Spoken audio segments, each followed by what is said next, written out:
Every major tournament runs on a script. Crowd control court schedules, security details, it's all meticulously planned.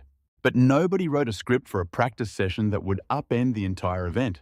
Eala hasn't even hit a single ball for points at the 2026 Miami Open, but she's already the only name on everyone's lips. And the WTA, they're completely blindsided. Drop a comment. Is the tour fumbling the bag on a future superstar, or are they just caught flat-footed by a phenomenon they never saw coming? Let me know what you think. But first, let's establish what a normal practice session is supposed to be. Picture this: a few fans might drift by. Maybe a couple of diehards hang out by the fence for a few minutes. The player puts in an hour of work drills with their coach, gets a stretch in, and then vanishes. End of story. No one changes their plans. No one rushes across the grounds to see it. Security doesn't even flinch. It's just practice. It's the background noise of a tournament where the real show is supposed to be the matches. That's the reality for nearly every player at the 2026 Miami Open. And then there's Eala. Hey, where are you all from? What's that? Where you from? LA. Okay, so a nice little 2-hour trip. And your name is Andrew. Last name, Rivera. Rivera. Wow, so you made the whole trip just for this. Are you going to stick around to see her matches, or? I've been coming to this thing for 10 years. Oh wow, so you've finally got your player to root for. Finally a Filipino player right here. That's awesome. You got to get a selfie with her too. Fans were showing up hours early just to lock down a spot against the fence. Every single bleacher seat around that practice court was packed. A sea of phones went up. Cameras were recording before her racket even made contact with the ball. We heard reports of people waiting for more than an hour just to guarantee they'd get a good view of her warm-up. Meanwhile, on the courts right next door, players with far higher rankings were practicing for a handful of people. The difference was staggering. Let that last part sink in, because it's the whole story. Players with better rankings. Players with more championships to their name. Players with legendary careers and shelves full of trophies were being ignored, while a 20-year-old, the 32nd seed in the tournament, was creating a human traffic jam that forced event staff to completely change their plans on the fly. This isn't normal. This kind of thing doesn't happen because of a number next to a player's name. It defies all the old-school metrics the tennis world uses to measure who matters. What went down on those Miami practice courts was a fan-led revolution. They decided who the star was, and they didn't care what the official rankings had to say about it. Look, the WTA's job here is to manage the show. They're supposed to put the big matches on the show courts and push the big names with their marketing dollars. They're supposed to make sure the whole operation runs like a well-oiled machine so everybody leaves happy.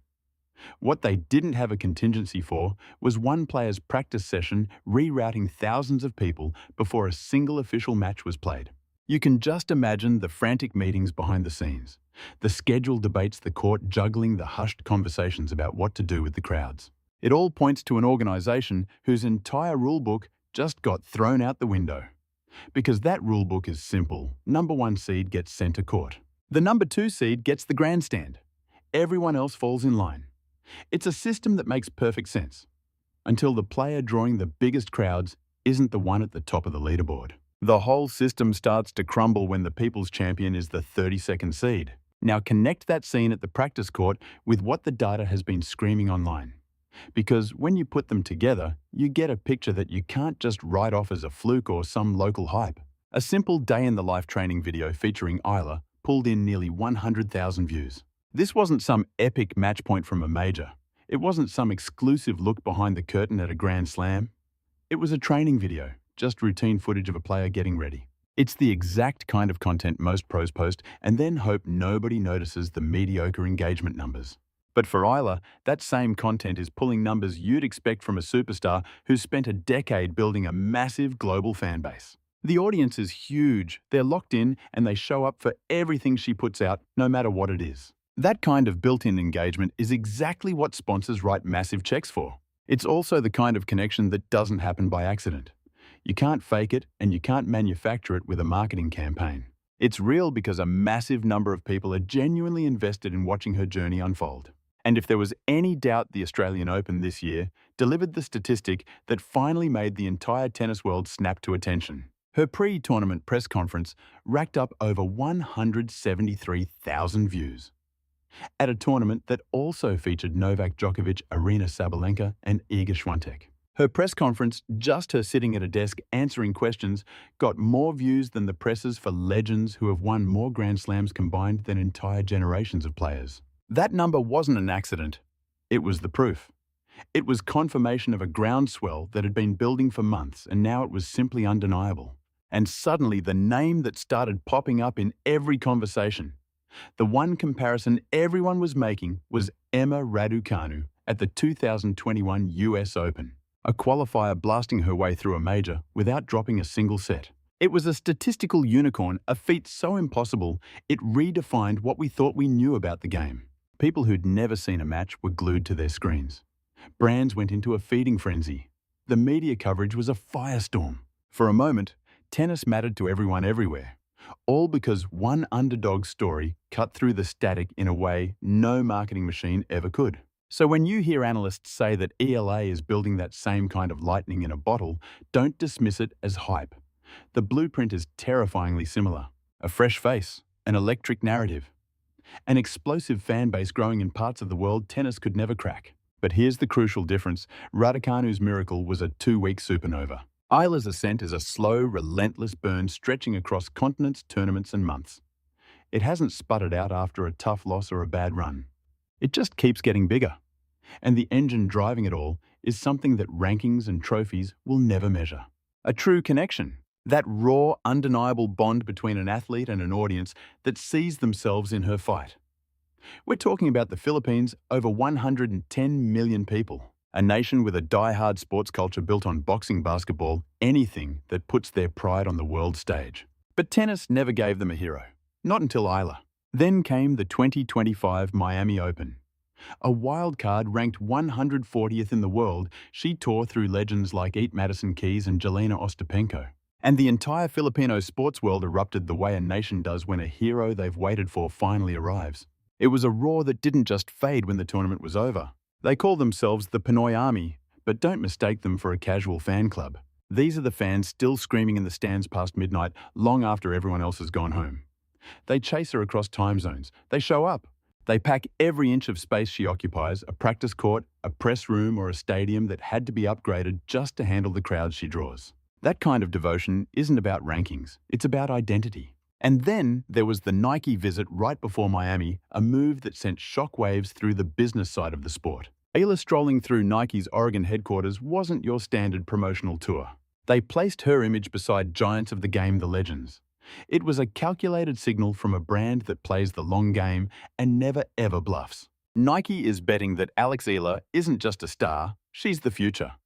And when the biggest sports brand on the planet goes all in like that, every other player at the table pays attention.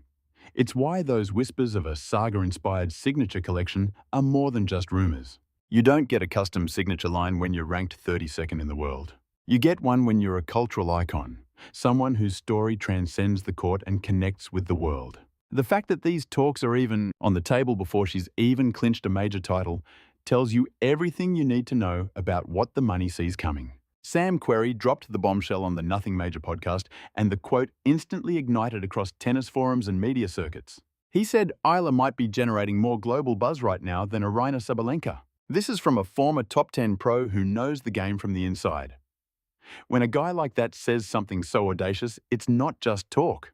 It's a calculated observation from a veteran who has watched crowds for 20 years and knows when he's seeing a phenomenon. Think about it.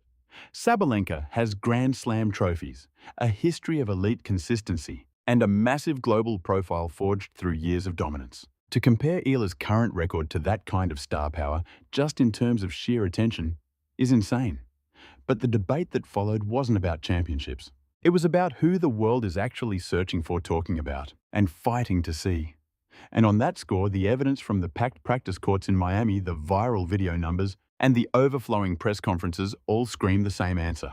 On that same podcast, former American pro Steve Johnson cut right to the chase. He said, "Yeah, she's the biggest draw in women's tennis right now. Period. Not maybe, not arguably. She just is." John Isner took it a step further, tying it to something much bigger. Untapped markets and the sheer force of a star rising from a place tennis had always ignored. He called the crowds she draws insane, no matter where on the planet she plays. And then he stated what should have been blindingly obvious to the entire sport for years. If you can find a star who ignites a fire in markets the size of the Philippines and all of Southeast Asia, they didn't just find a new player. They kicked open a door that will never be shut again. The chaos swarming the practice courts at the Miami Open is just the latest tremor from the earthquake. But the fault line didn't crack here.